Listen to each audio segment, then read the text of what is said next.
use your own life as a resource, which is what we do in folklore studies often. Your life, your practices, the things that you share with your loved ones, the things that you share with people who were total strangers before this event, that bring you together, those in themselves, just taking note and stock of those experiences is a way that you'll find and can encounter folklore in your life during this total solar eclipse.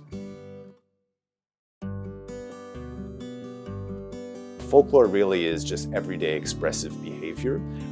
So you can see folklore, for instance, in the aid of everyday science. The science that we'll do when we make our own homemade sort of little eclipse viewers during the total solar eclipse is a form of folkloric practice. It's a material culture. It's a material culture that's made by people teaching each other how to do this thing, how to engage with science when we don't have, really expensive tools to be able to look directly at the sun.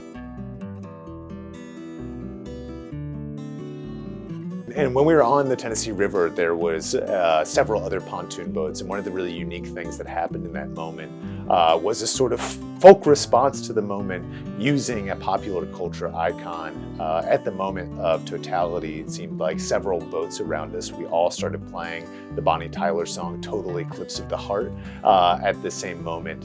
So really getting that sense of not only something that was happening internally, that I was sort of viewing this eclipse and having my own sort of personal thoughts and responses to it, but also recognizing that that was an experience that I was sharing with my friends who I was with, as well as these total strangers who are also with us in that space on the river. In myths, we often see ideas of eclipses as being a pursuit or a consumption of the sun by some kind of monstrous being or animal. So we can see, for instance, in a lot of Chinese folklore, a pursuit of the sun by sky dogs. We can see in other places different kinds of monstrous beings, whether they be sort of deities or animals. In the Choctaw tradition, there's an idea that the sun is being gnawed on by a giant squirrel. How